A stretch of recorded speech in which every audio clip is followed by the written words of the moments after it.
Hey guys, welcome back to my channel. It's your girl, the Brooke Ashley, and today we are here to discuss the Real Housewives of Potomac Season 5, Episode 18.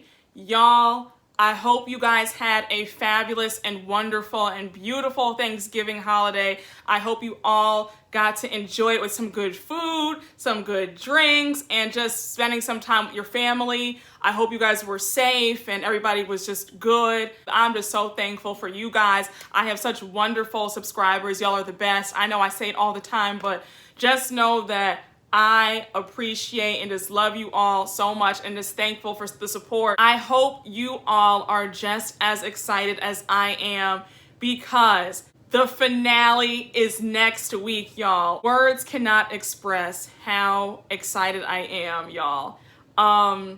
This season has been so crazy. Like, it's to the point where I am just like, look, if you are on the opposing side, we just cannot talk about this show. Like, I have so many friends where it's like, if you are on Monique's side, we can't talk about it. We can talk about whatever you want, but we just can't talk about this show.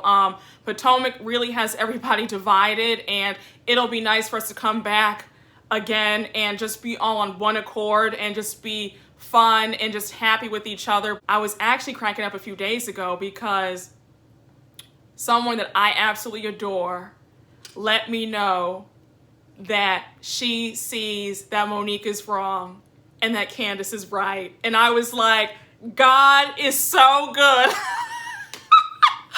like, God is so good that he is opening up people's eyes that Monique is clearly in the wrong. So thank you, Lord. But no, in all seriousness though, guys, without further ado, grab your drink and let's discuss.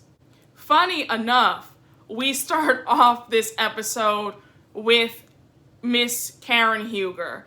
She is at home and her doorbell rings and it is Steven, her wig doctor, who we find out is her business partner and her creative director for the wig line. Steven comes in with wigs in tow and Karen is just so excited, and she says that the wig line is going to be the second installment in her beauty empire. I especially found great pleasure in Bravo being petty and rolling back the tapes of what Karen used to look like when she first came on this show before Steven, and she looked ghastly. Bravo really keeps you humble, and it's a daily reminder to me that I will have everything in order if and when I choose to join a Real Housewives franchise, okay? Because you will not catch me slipping on any of the seasons, okay? It'll be like, Brooke looked amazing from season 1 through season 10, okay?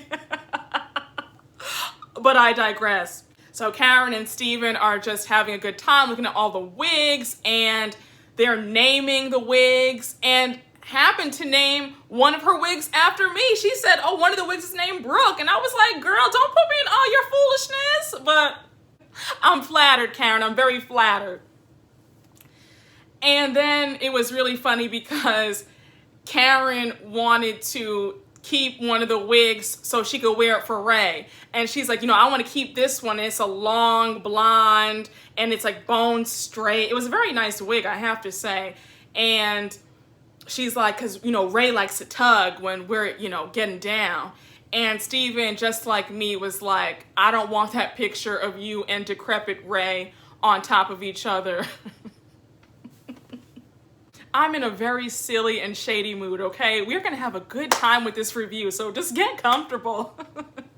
So then we see Ashley, and she's pushing her baby in the stroller. I thought it was gonna be a scene with just her and the baby, and I was gonna fast forward. And then when I saw it was her and Monique, because they're meeting together for lunch, I said, oh, I should have fast forwarded the scene. It was really nice to go a lot of episodes without seeing Monique, and then to see her again, it was just like, but What can you do, child? So Ashley and Monique hug and kiss, greet each other, and Monique wants to play with the baby, and she has the baby on her lap, and she starts going on about how she looks good because she hasn't been around those crazy ladies. And I was like, you calling somebody crazy, girl? I said, okay. Ashley asked her if she went on a vacation like she said she was going to do while they were in Portugal. And she's like, no, I had family over because we were getting ready for Chase's first birthday party. And Ashley's like, oh yeah, how was it? I really wish that I would have gone. Monique's like, oh yeah, you were invited. Did you get the invite? And Ashley's like, yeah, I got the invite, but me and Michael were in a really bad space in our marriage. I said more foolishness because Michael was probably out cheating when you were in Portugal and you found out about it and went upside his head for the umpteenth time. But again, I digress.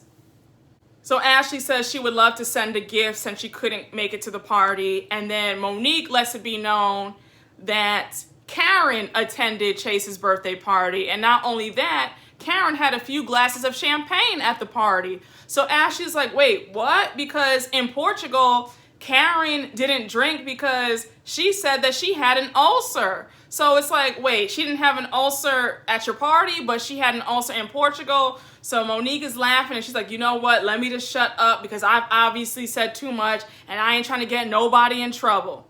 Then Ashley, being the messy busybody that she is, brings up the wig shift party and she's like, did you hear about it? Monique's like, yeah, I know all about the wig shift party. I've talked to Karen a few days ago. She let me know about it. Monique mentions that she kind of has some hesitation of how that's going to work because Candiace is going to be there, and that whole mess, since it's all legal now, she's kind of like, well, I don't really know how that's going to work, but yes, I was invited. Ashley's like, you were invited to what? Huh? Because that's not what Miss Karen said when we were in Portugal. She said that you were not invited because of the whole mess with Candiace. So then Ashley's like, let me call Karen now on the phone, put her on speaker, and ask her what's really going on. Ashley gets an A for just being the messy, messy, messy bird that she is and will continue to be. Ashley calls up Karen. Karen's like, hey, Ashley, what's up? How's it going? Ashley immediately gets on into it. Karen, I'm here at lunch with Monique. I have you on speakerphone. Here's what's going on. Did you or did you not say in Portugal that Monique was not invited? Karen gets to stammering and stuttering on that phone and then gets upset and says, I see that my words have been twisted and Ashley, you tried it. So Ashley's like, okay, Karen, like whatever. And Karen and her, hang up. Karen, you've been a liar since this franchise started. Like, you have always been caught in lies. I mean, you didn't really want to talk about your money problems, like the season 2 and season 3 reunion. You were kind of going back and forth and doing a lot of double talk about the tax issues and like the reason why you really moved out of Potomac. Like, you're always caught in a lot of lies and double talk, and it's very aggravating. In my opinion, you really would have garnered a lot more respect had you just owned up to it and been like, you know what, Ashley and Monique, I did say that. And you really could have gotten some sympathy points had you said, Monique, in the heat of the moment when all the girls were around, I did say that you weren't invited. And I said it because I didn't want to make Candiace feel uncomfortable. That's what you could have said. And Monique's so, desperate for anybody's friendship that she would have forgiven you and be like, okay, Karen, I understand. But for you to sit up there and out and out lie and say that you just did not say that, like, that's a bold-faced lie. And especially when the cameras are running. You already know at the reunion, they're about to play the tapes back and make you look like a fool. You lying on that phone was absolutely despicable, and I had secondhand embarrassment watching that. So the next scene that we see is Robin and Juan. They're looking at this really nice house with their realtor. Huge house, 5,000 square feet, Just really lovely. Robin lets us know that despite her IRS tax issues, her and Juan are still looking at houses together, and the tax issues will not stop her because she's on a payment plan. Then she lets us know that, you know, she's kind of expecting Mr. Juan to put a ring on it again real soon, because she's like, look, we're looking at houses together, so he needs to do the damn thing. You know, her exact words are, Juan needs to get or get off the pot. So God bless them both.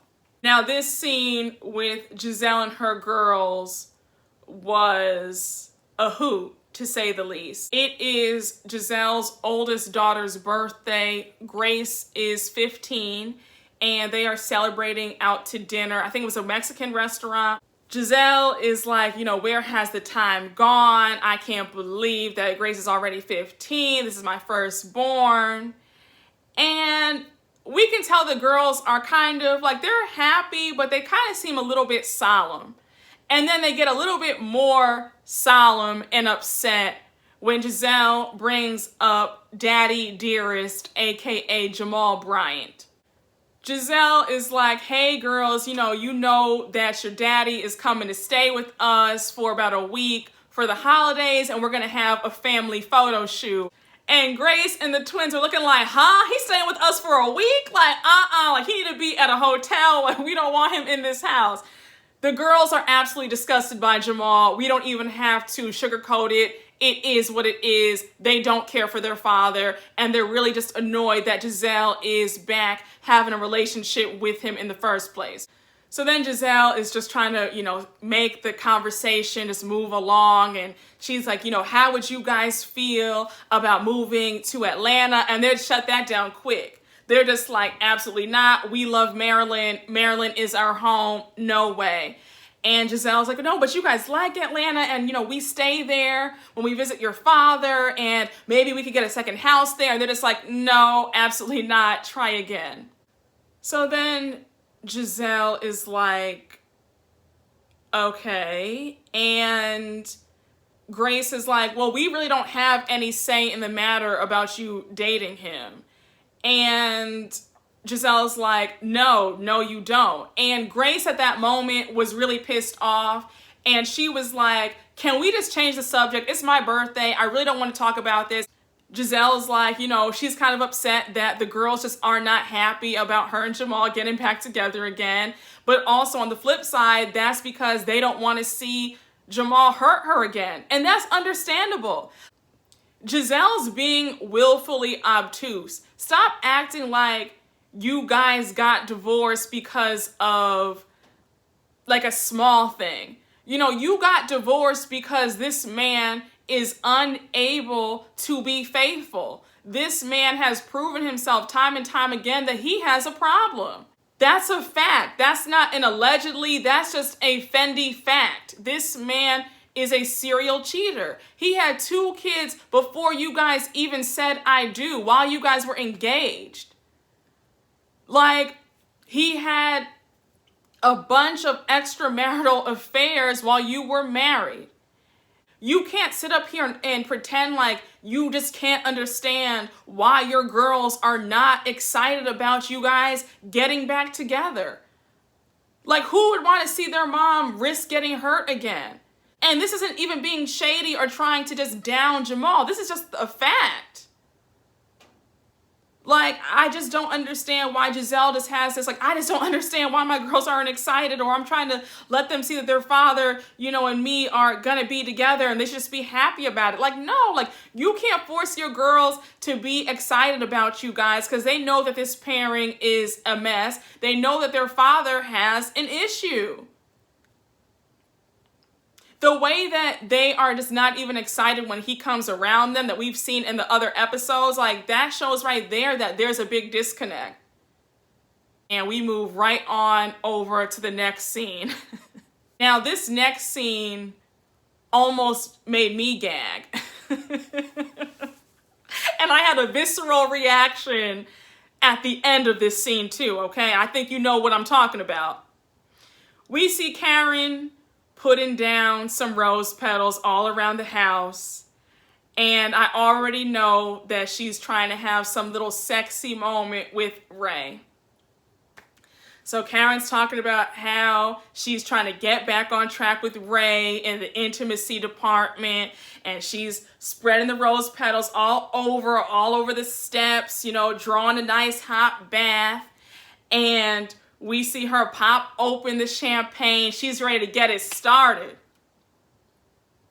So she undresses and she gets into the sexy bubble bath that she has prepared for Ray. So we see Ray's decrepit behind pulling into the driveway, and he comes out holding a really pretty bouquet of flowers. Ray opens up the door, and he's just so unimpressed, and he's just kind of like, oh, like looking at the rose petals. Now, is it me, or did it take Ray like a good 20 minutes to get up those stairs? And this scene was just so stupid because Ray's coming up the stairs at a snail's pace, and Karen is calling out for him and like would not shut up. Like, Karen acts like way too goofy at her big age. Like, she's like, Ray, get up here. Ray, is that you? And he's like, yes, dear, I'm coming.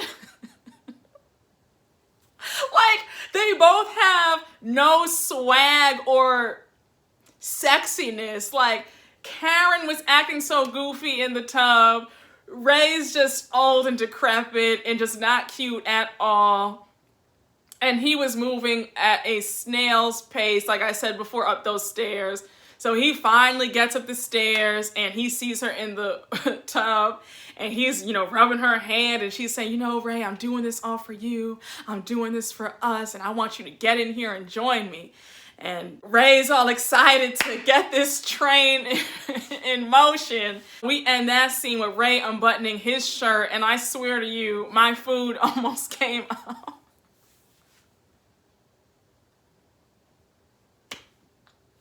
Y'all, I was just so disgusted. I was like, bravo, you did not have to share this scene at all. When Karen said that she had a few holes that she was ready to open up again, I said, somebody just take me out. I said, stick a fork in me because I am done. Like, I know this might sound immature, but I'm like, I just cannot imagine Ray having sex. Like, I can't even imagine him getting it up. Like, can y'all? And I don't mean to gross y'all out with that image in your head, but like, I said, okay. I said, God bless you both. On to the next scene, please. So the next scene is Wendy and her family. She's with her sons, her husband, and her mom. And they are going on a hayride, and they're having a good time. And so Wendy and her mom break off, just the two of them, to talk.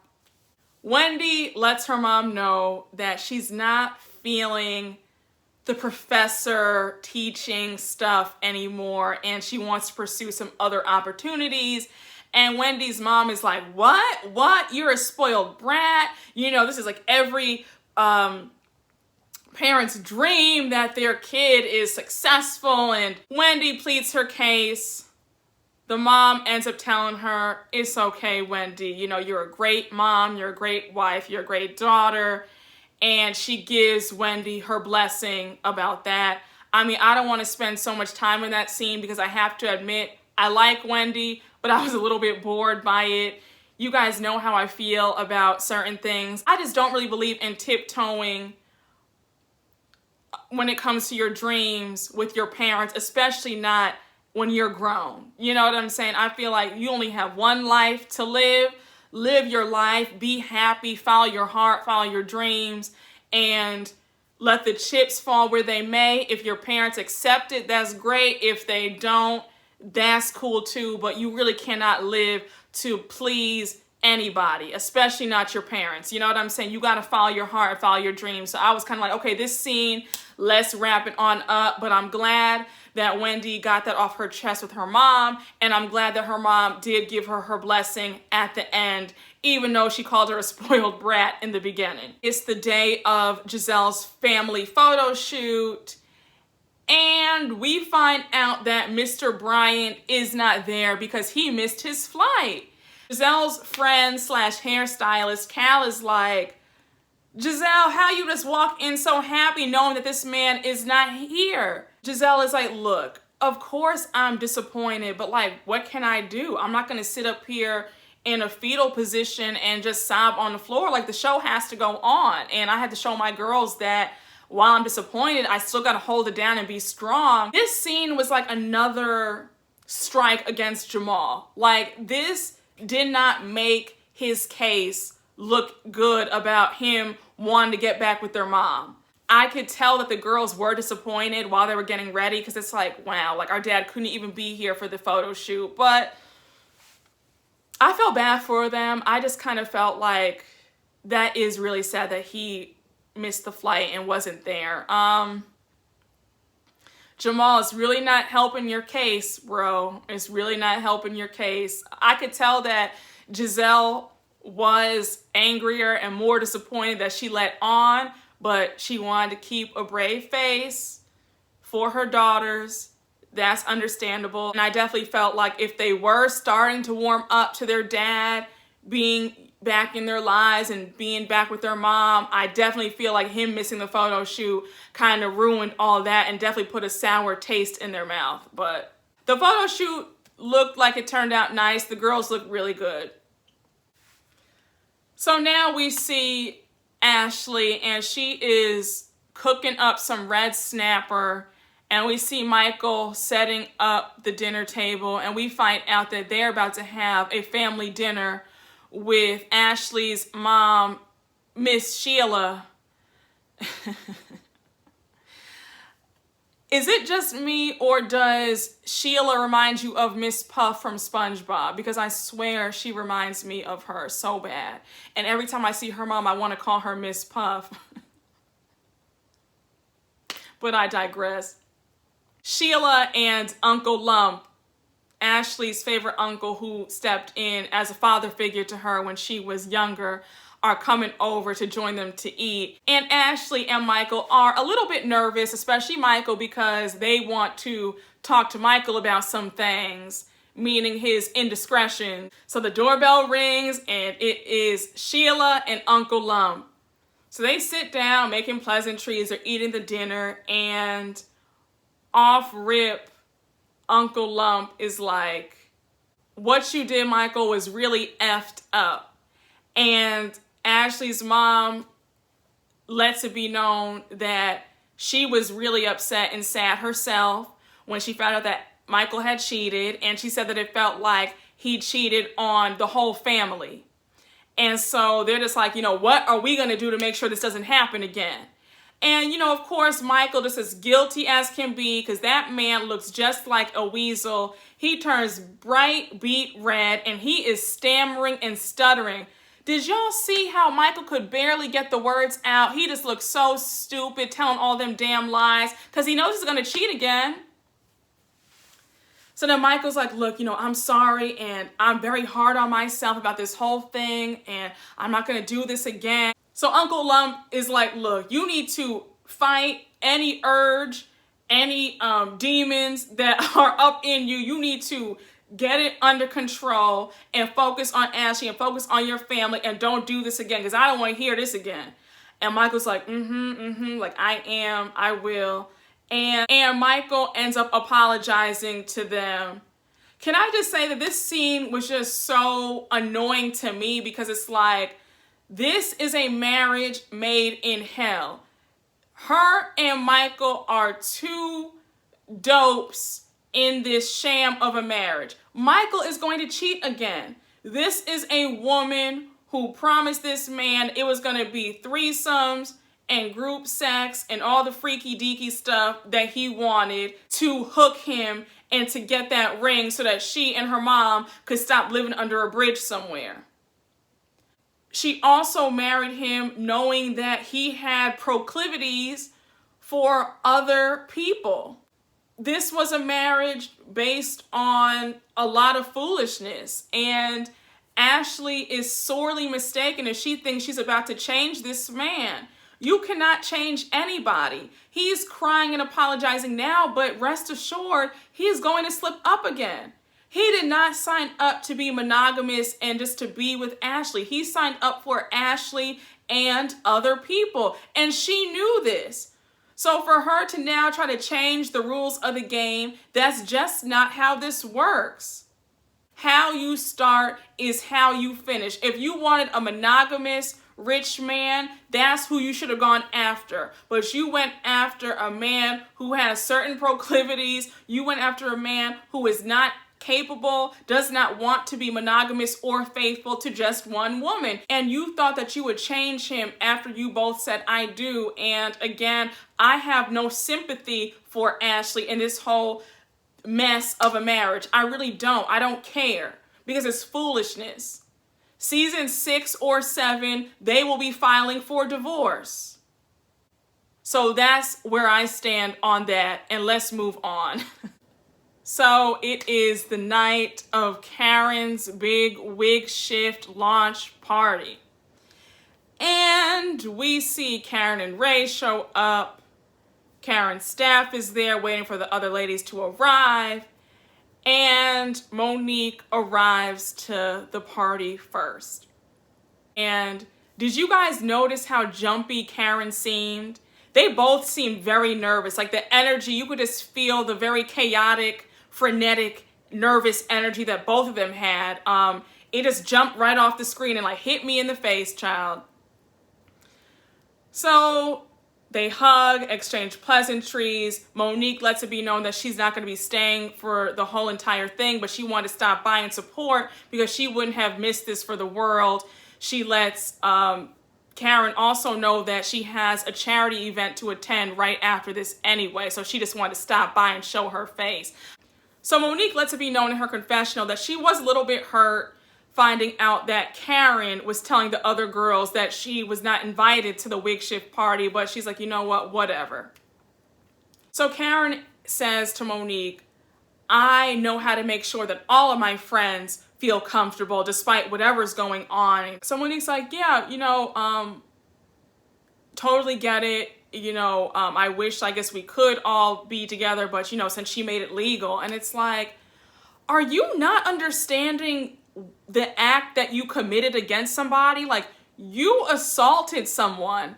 I don't understand why you are trying to deflect from the horrible and heinous act that you did. Like, Monique just refuses to take accountability for her piss poor actions. And this scene was just so annoying. I was just so ready for her to leave. I really was. Her and Monique are still talking. Karen gets a text from Candiace saying that she is going to be there very shortly. Karen's face immediately kind of looks tense and uncomfortable. Karen is like, okay, Monique, let me show you out. And she's like rushing Monique out the door.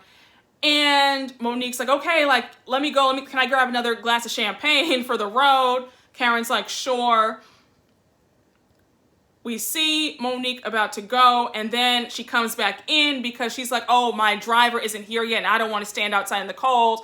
Of course, Bravo's being so dramatic with it. We see another car pulling up, and I'm thinking it's Candiace. I'm like, oh my gosh, are you kidding me? Like, do not let me find out that Candiace is about to see Monique and something else is going to go down. Like, I was like, my heart was like beating out of its chest, okay? So the door opens and we find out that it's this other woman, and I'm like, oh my gosh, thank you, Lord.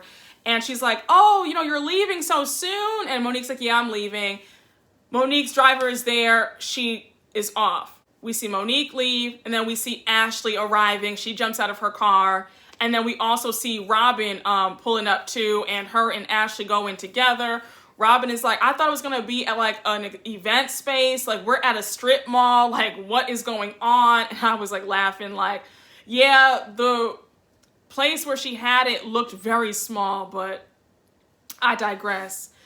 Wendy shows up and Candiace shows up. We find out that Gizelle turned down the invitation because she doesn't like Karen's business partner, Steven, aka the wig doctor, because Steven goes in on Gizelle and her awful fashions on Twitter like every week, and she is upset. Somebody who claims to be the baddest one, you know, walking and talking, and somebody who's not afraid to start some mess, she sure is afraid when she's around people who don't like her. And I thought it was kind of funny because I actually would have loved to have seen her and Steven go at it, or for her at the very least to have seen her confront Steven for all the things that he's been saying about her on Twitter, but I digress. And Steven told no lies, because when they pulled up his tweets about her, he was right. Gizelle cannot dress. But again, I digress. We're getting the wig party started. They're all putting on their wigs except Wendy. We find out that Wendy's wig that she's wearing is already glued down, so she can't put another wig on top of her wig. So that was kind of funny. But the wigs that everybody else were sporting, they were really nice. I thought that the wig Candiace had on was really nice. Candiace, blonde is a good color on you. That looked really nice. But I thought all the ladies looked really cute in their wigs. Ashley and Candiace don't speak to each other at the party. Candiace is like, look, I don't have anything to say to the girl. I'm cool being in the same room with her, but I don't have jack to say, and I know that's right, Candiace.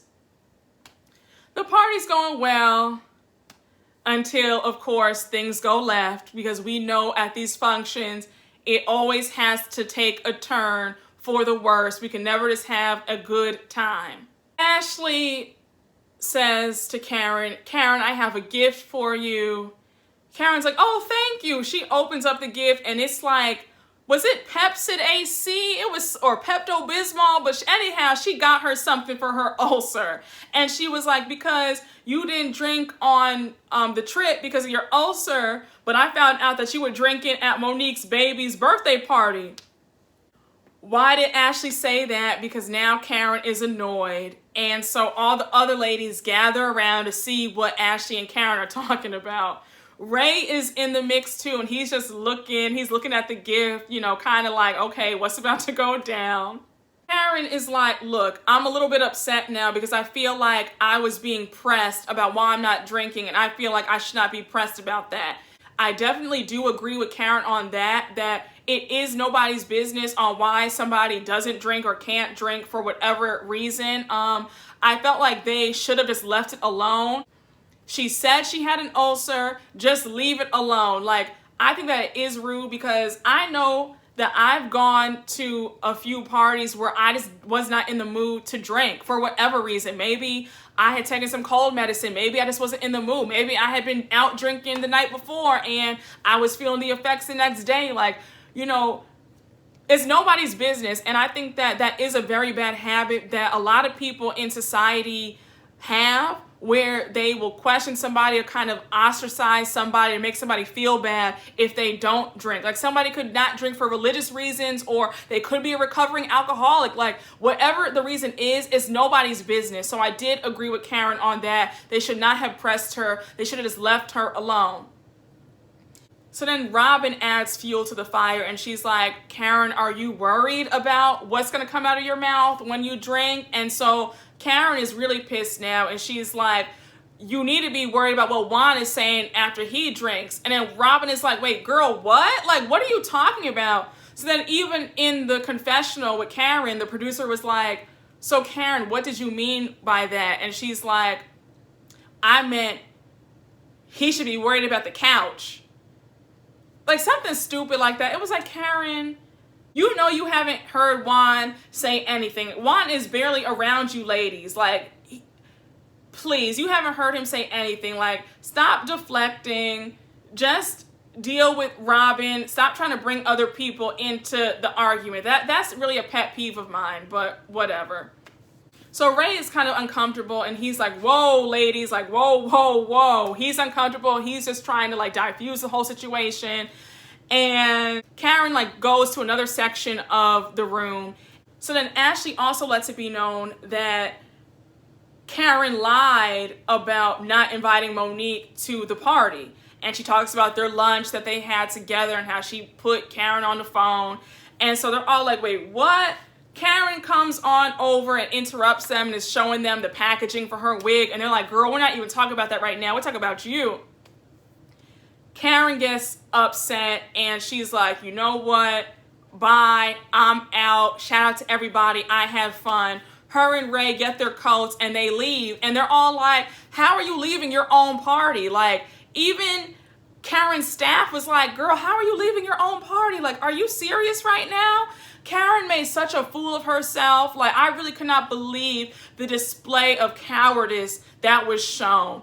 I mean, Karen has truly shown herself to be not only a liar, but a coward on top of that. The fact that she can't even own up to the awful things that she's doing is really sad.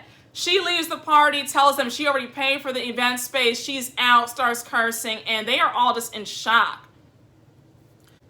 So then Ashley and all the ladies are huddled in the parking lot, and Ashley lets Candiace know, she's like, look, I know we're not speaking, I know we're not on good terms, but can I just let you know that Karen had a plan to get you to come to this party early because she wanted you and Monique to get together and talk everything out. So then Candiace is like, wait a second, because Karen did tell me that she wanted me to come to this event early, but I had no idea why. And they're all like, well, that's why. Candiace is pissed, and she is already just like on the verge of tears.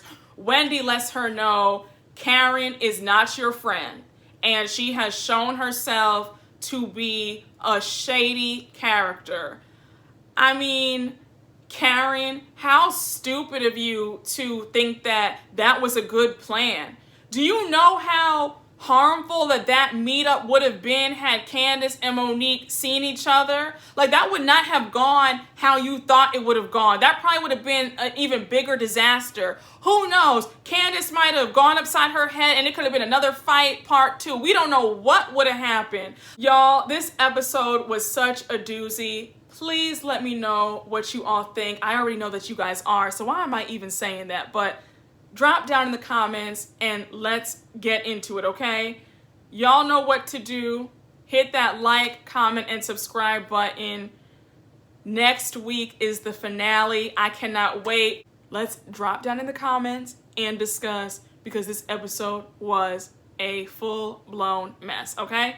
All right, guys. Bye.